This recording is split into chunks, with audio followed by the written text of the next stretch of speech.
हारून साहब, मगरबी मीडिया पे चलने वाली खबर के ऊपर तो मैं बात करूंगी, मगर चूंकि मईशत पे अपोजिशन का स्टांस अभी हमें डिस्कस करना बाकी है।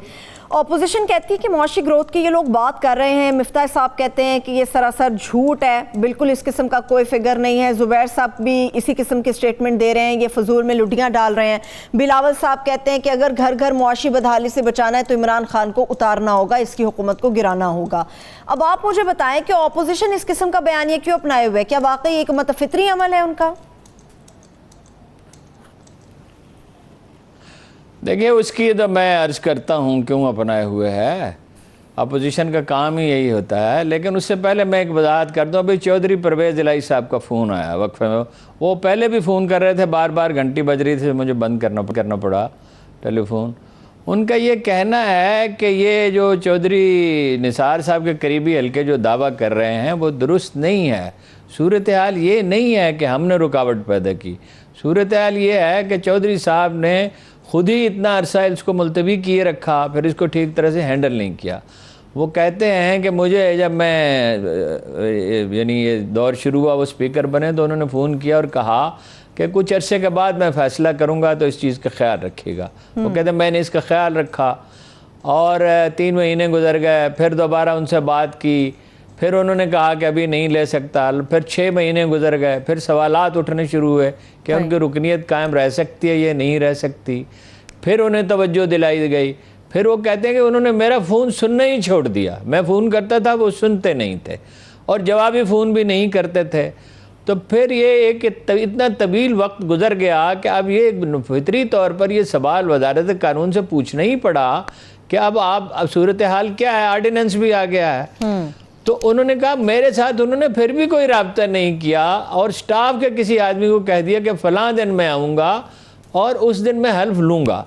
उन्होंने कहा वो जो फ़लाँ दिन है तो सरवर साहब तो जा रहे हैं छुट्टी पे, अच्छा। शायद बैरून मुल्क जा रहे हैं या कहीं और जा रहे हैं, तो उस दिन मैं तो इजलास बुला ही नहीं सकता, मैं तो स्पीकर हूँगा ही नहीं उस दिन, मैं तो गवर्नर हूँगा।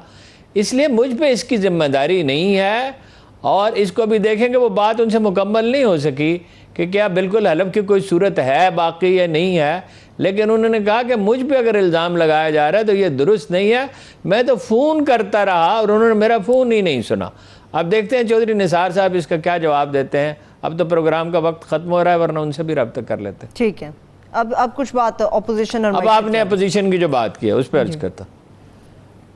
देखिए, इसके तो सारे दलाइल मैंने आपको दे दिए कि अगर ये रिकॉर्ड पे नहीं, अगर रेमिटेंसेस बढ़ी हैं या नहीं बढ़ी हैं, गंदम की फसल बढ़ी है या नहीं बढ़ी है, और प्रॉपर अदारों ने ये डॉक्यूमेंट दादोशुमार दिए हैं या नहीं दिए हैं, और आलमी अदारे जो हैं वो इसकी तरदीद IMF क्यों नहीं कर रहा, एशियन बैंक क्यों नहीं कर रहा, वर्ल्ड बैंक क्यों नहीं कर रहा, बैनुल अक़वामी माहिरीन क्यों नहीं कर रहे। देखिए ना, आप इतना बड़ा दावा करते हैं, दुगने तकरीबन 2 गुना जो हमने एस्टिमेट किया तो बढ़ गई है, तो इंटरनेशनल मीडिया को इस पर लिखना चाहिए।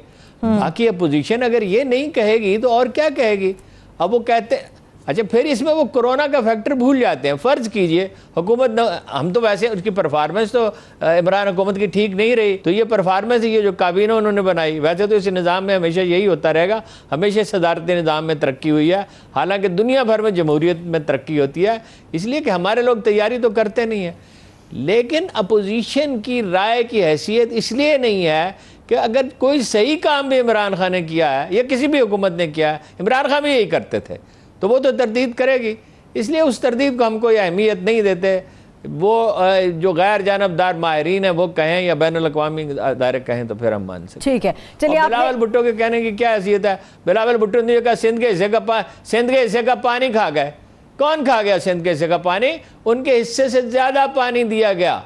आपको एक बड़ी दिलचस्प बात बताऊँ, सिंध में तकरीबन 2 गुना पानी खेतों में इस्तेमाल होता है और उनका 50% हिस्सा है और 70% उन्हें मिलता है, यानी जितना मिलना चाहिए उससे 20% ज़्यादा मिलता है। इसके बावजूद तो इन लोगों की क्या साख है कि इनकी बात पे, बाद औक़ात ये दुरुस्त बात भी करते हैं, लेकिन इनकी साख क्या है कि इनकी बात पे एतबार कर लिया जाए। सही, ठीक है। तो क्या हारून साहब, आपने भी एक बात की थी, आलमी मीडिया पे जो खबर चल रही है कि पाकिस्तान ने अमेरिका को हवाई अड्डे इस्तेमाल करने की इजाज़त दे दी है, मगर आप तो बार बार जब भी जिक्र हुआ आपने कहा ऐसा हो नहीं सकता, इनकार कर दिया गया है। मगर ये खबरें जो चल रही हैं इनमें कितनी सदाकत है? دیکھیے وہ تو پینٹاگون کے ایک افسر کا نام بھی کوٹ کیا گیا ہے کہ اس سے بات ہوئی ہے اور اس نے کہا ہے کہ اجازت دے دی ہے فضائی حدود میں پرواز کرنے کی. اڈے نہیں دے رہے, اڈے دے سکتے ہی نہیں ہیں. آپ کی ساری انویسٹمنٹ افغانستان میں جو ہے وہ ضائع ہو جائے گی. جتنی جد و جہد آپ نے کی ہے 70 برس میں, خاص طور پہ روسی فوج کے داخل ہونے کے بعد اور امریکیوں کے آنے کے بعد جتنی قربانیاں آپ نے دی ہیں, آپ کی معیشت کو کچھ $100 بلین سے زیادہ کا نقصان ہوا ہے, مہاجرت ہوئی ہے, پاکستانی معیشت پہ بے پناہ بوجھ پڑا. یہ مسئلہ آج بنا ہوا ہے کہ ویکسین لگانی ہے تو ان لوگوں کو کیسے لگائیں جن کے پاس شناختی کارڈ ہی نہیں ہے, اس کا ڈیٹا ہی موجود نہیں ہے. چودھری شجاعت اس میں توجہ دلاتے رہے کہ بھائی اس کا کوئی ڈیٹا بنا لیں, ان کو عارضی کارڈ جاری کر دیں, کچھ کریں, وہ نہیں کیا. تو اڈے تو نہیں پاکستان دے سکتا کسی صورت میں, لیکن اپنی فضائی حدود میں پرواز کرنے کی اجازت دے دی ہے. اس میں بھی ایک دلچسپ بات اور بھی ہوئی ہے. کیا وہ یہ ہے کہ ہمارے وزیر خارجہ نے آؤٹ آف بلو ایک عجیب و غریب بات کر دی ہے شاہ محمود صاحب نے کہ ہم امریکہ سے اپنا اسٹریٹجک پارٹنرشپ چاہتے ہیں, تصویراتی شراکت داری چاہتے ہیں جو انڈیا کے ساتھ ہے. وہ 2 حریف ملکوں کے ساتھ کیسے تصویراتی شراکت داری ہو سکتی ہے؟ یہ کیسی بچپنے کی بات ہے؟ اس کی وجہ یہ ہے کہ ہماری جو اشرافیہ ہے یہ ہمیشہ مغرب کی طرف دیکھتی ہے, برطانیہ اور امریکہ کی طرف. اور ان میں سے کتنے ہیں سول سرونٹ, کتنے ہیں جن کی دوہری شہریت ہے, اور کتنے ہیں جن کے بچے وہاں تعلیم پاتے ہیں, اور کتنے ہیں جو کینیڈا اور امریکہ اور برطانیہ منتقل ہونا چاہتے ہیں.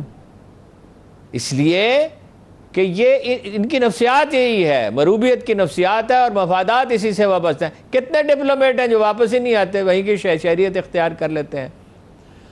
تو یہ دوسری طرف یہ ہے, ایک دوسرا پہلو ہے, جب آپ بھیک مانگتے ہیں ٹیکس آپ دیتے نہیں ہیں. یعنی ٹیکس ہونا چاہیے کم از کم 8,000 ارب, تمام بڑے ماہرین یہی کہتے ہیں. یعنی ایک دفعہ ڈاکٹر شعیب صدل سے زرداری صاحب نے پوچھا ٹیکس بڑھ سکتا ہے؟ انہوں نے کہا دگنا ہو سکتا ہے. کتنے عرصے میں؟ انہوں نے کہا 1 برس میں. انہوں نے کہا کیا کرنا ہوگا؟ انہوں نے کہا بڑے ٹیکس ڈیفالٹر کو پکڑنا ہوگا, اس میں آپ کے 2-3 وزیر بھی شامل ہیں. انہوں نے کہا یہ تو نہیں ہو سکتا. انہوں نے کہا نہیں ہو سکتا تو پھر ٹیکس بھی نہیں بڑھ سکتا. یعنی جب آپ کی یہ صورتحال ہے تو ایف اے ٹی ایف کی امریکہ آپ کو بلیک میل کرے گا. ایف اے ٹی ایف کی تلوار آپ کے سر پر لٹک رہی ہے. 27 میں سے 26 نکات پہ عمل درآمد ہو گیا. اس کے باوجود ایف اے ٹی ایف کی تلوار آپ کے سر پہ کیوں لٹک رہی ہے؟ ایک نقطہ کون سا ہے جب آپ گرے لسٹ میں ہیں تو آپ کی برآمدات اس طرح نہیں ہو سکتی. ایک نقطہ یہ ہے کہ جس طرح حافظ سعید کو گرفتار کیا گیا, دوسرے لوگ جن پہ الزام ہے انہیں بھی گرفتار کر لیا جائے. اب گرفتاری کیسے ہو سکتی ہے؟ گرفتاری کے لیے تو عدالت میں جانا پڑے گا نا, یوں ہی تھوڑی پکڑ سکتے ہیں. اور اس سے جو بدنظمی پیدا ہوگی وہ ایک بلیک میلنگ کی ایک طریقہ کار ہے امریکیوں کا, جسے وہ استعمال کر رہے ہیں اس لیے کہ وہ انڈیا کی ہیجمنی چاہتے ہیں اس علاقے میں. ان کا مسئلہ چین ہے, جنوبی سمندروں میں وہ ٹربل پیدا کر رہے ہیں. اب وہ یہاں سے راستہ بن گیا پاکستان سے, سی پیک کا. گوادر کی بندرگاہ آپریٹو ہو گئی, ہو رہی ہے اور مزید ہو جائے گی. گوادر کی بندرگاہ لوگ بھول جاتے ہیں کہ دنیا کی سب سے بڑی بندرگاہ یعنی کیلیفورنیا سے 3 گنا بڑی ہوگی, 3 گنا بڑی. اور ایران کا راستہ کھلے گا, وہاں سے مڈل ایسٹ کا راستہ کھلے گا, ترکی کا راستہ کھلے گا. جب آپ ترکی میں داخل ہو جاتے ہیں اس سے آگے یورپ ہے, پھر سینٹرل ایشیا کی ساری ٹریڈ اس راستے سے ہوگی.